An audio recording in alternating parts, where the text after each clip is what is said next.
Hey everyone, for the Discord, I wanted to make a Fibonacci retracement video just to show you how I kind of draw these moves up.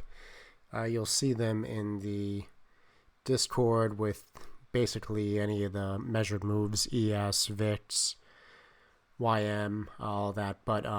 So I'm going to talk about the retracement levels. I've added one that is not traditional, profit targets, and then show you examples of measured moves, low to high, high to low, and then what extensions look like on the long side, the short side.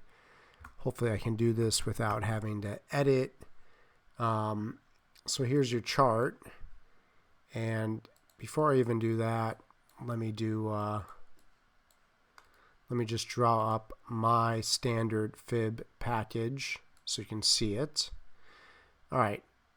So what you're looking at here is a Fibonacci from low to high, and the levels that we're waiting for that are in the standard package are 38.2, 50%, 61.8, 78.6.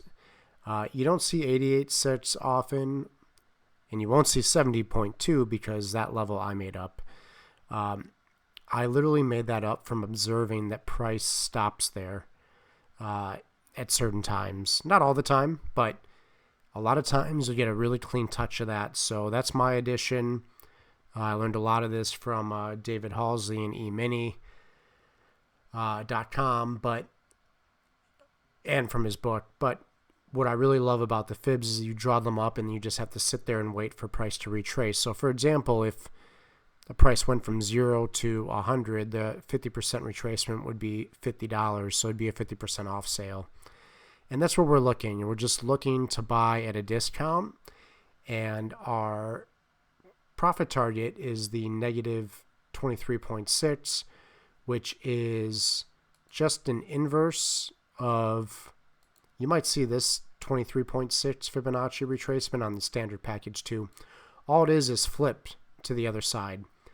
And a lot of people with really big moves, they're going to put the negative 1.618 level up there as well. So be on the lookout for that. Actually, we could even test that out. So these are the levels, and I'm going to show you how I work these.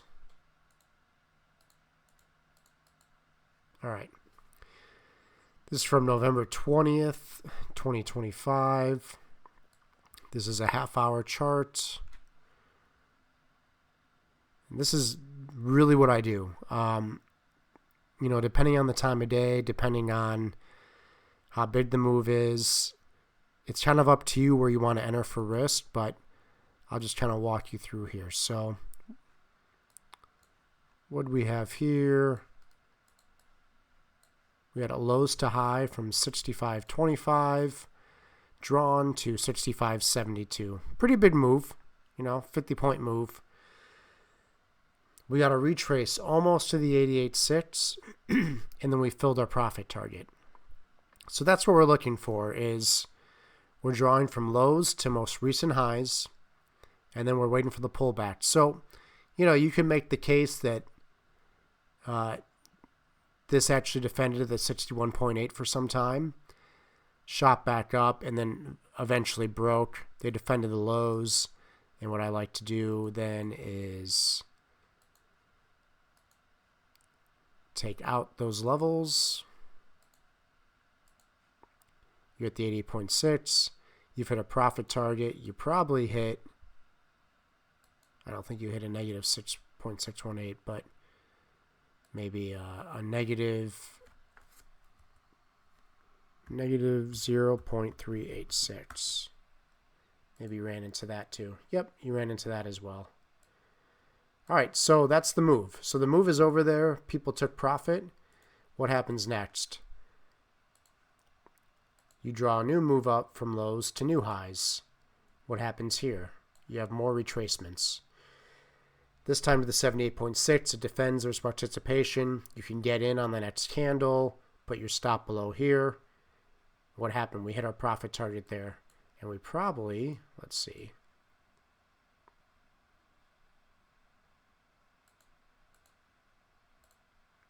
Hit our negative 78.6. and probably a little bit more, probably negative 88.6. But for my purposes, I'm out of the move at the 23%. And what I do is I draw it up to new highs. And then I watch. So I'm always waiting for one of these levels to at least trade. Here we traded a 38.2. That's more aggressive with the expectation that it might come back to the 50%. But here we got some participation. You could have just jumped in and put your stop there. Yeah, I mean, that's for a half-hour chart. That's a 7-point stop. What happened? You entered here, and we completed our profit target, the negative 23.6, and we kept going. All right, so those are examples of the uptrend. Now, one thing I do during the day is, let's say I'm trading this, and we complete the profit target, but we never really dip to a next level. So here you can see we probably dipped to a 23.6, and this is all fractal though, but yeah, so we did. And you know what, that's fair, but I just don't use that level. So what I'm normally, it's just too aggressive. There's way too much risk to just buy 20% off. You still have 80% of the risk below you. So in that case, since we're not touching new levels or new retracements, I leave the original setup and I do an extension to extension high to new highs to see when I can get in next. No retracement, keep dragging it up. This moved pretty good. No retracement, no retracement. There you go.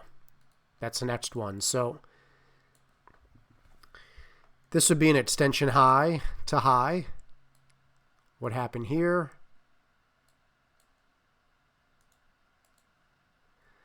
We bounced off the 38.2. We didn't quite make it into our targets.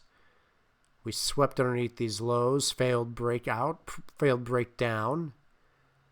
and then we failed to break out again. So kind of consolidating there for a couple days. Swept the lows again, defended the 61.8, which is really the line of failure for a lot of these with the professionals. And we completed our targets. Now, let's say you didn't want to draw up an extension high to high. You don't have to.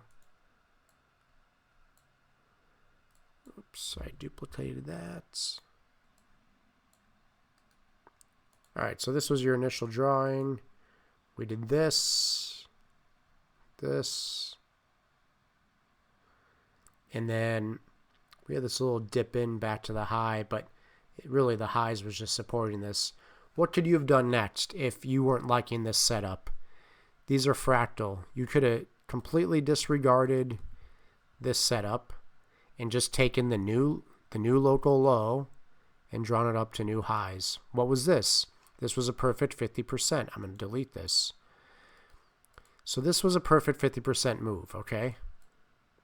And then we completed our profit targets. So you draw up from Monday morning lows to 3 o'clock highs. The next move is Tuesday at 9:30 a.m. This is a half-hour chart. Now, if you make it a 5-minute chart, there's going to be 10 or 15 moves during the day for you. But look how perfect that dip in is there, and then you complete your profit target. Now, you have to take profit at the move that you're using. So if this is your move, yes, even though we kept going up, that's not always the case. A lot of times there's going to be a retracement. And then let's say you didn't want to do an extension high there either.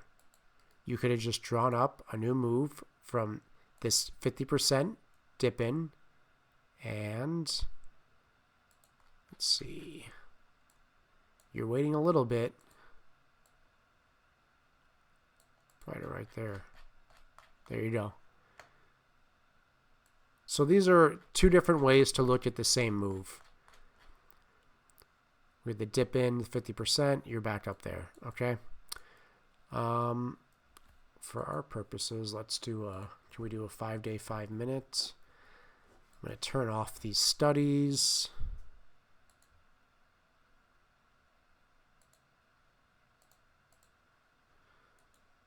Okay. This is just last week. 5-day, 5 minute. This is a downtrend. All right, so here's a 5-day, 5 minutes. Highs at 68.14. Drawn to lows. What do we have?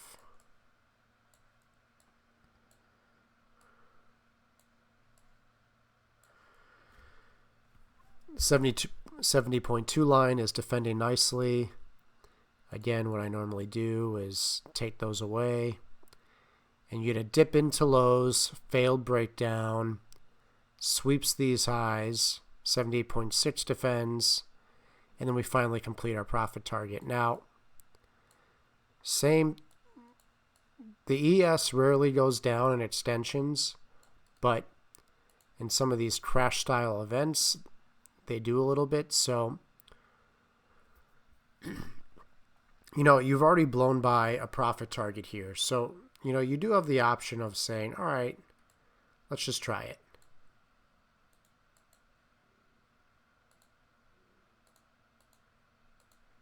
Okay, so that was perfect. And we completed our profit target. So retrace from highs to lows into our 50% profit target. This is where we're going to do, how are you going to get in, right? Like you don't know where to get in here. So a lot of times what I'm going to do from this point on is then draw an extension low to new lows. So I take this low, draw to this low, bounces into the 38.2, completes profit target. I'll keep dragging this, bounces into 38.2, completes profit target.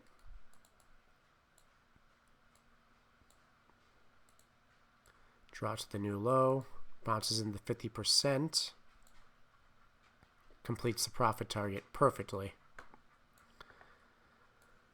That's a 5-minute chart, remember? Draw to new lows, doesn't quite get there, but does complete profit targets. Actually, it was this low. Draw to new low, nothing. So what I'd probably do there if I was trading is draw from this low to a new low.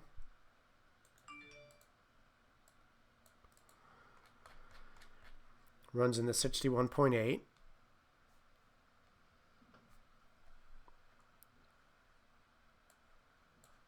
So you get that little dip in here. That's the dip you want. Just get in, put your stop there. You see participation.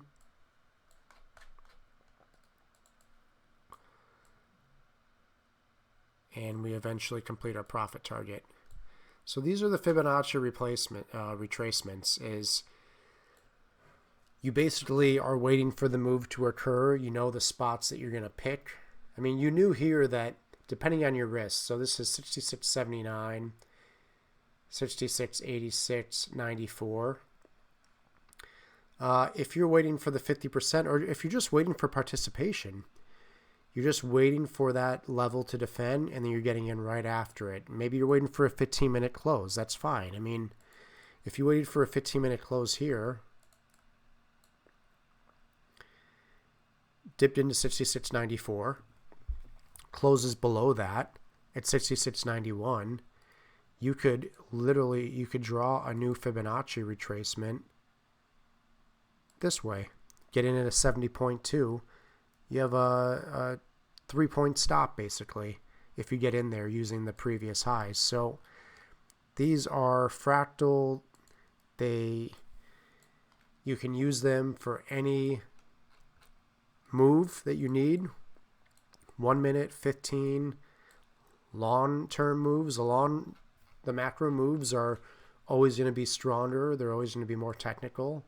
Let's see if we draw that up here. I love this 70.2 spot. If it defends, I'm going for it. What happens? Boom. And here we are. That's where we're at right now. You know, we have the Sunday open. The expectation would be that maybe at the open we get a little relief bounce, and I mean 60 right now might be a gift, but even if we bounce into here, you could see how we could start making new lows in the Sunday night period at 64.77. So let's see, did I cover what I wanted? I think I did for now. So again, you're going to have to change your standard package on the fibs. These are what mine look like. This is what I use. And you also need to practice with them. You need to practice observing what it looks like when a candle comes down into it, what it looks like when there's participation at a level, maybe waiting for a 3 or a 5 minute close before you're entering, and then holding to your profit target. So yeah, hope that helps. I'll be back with more.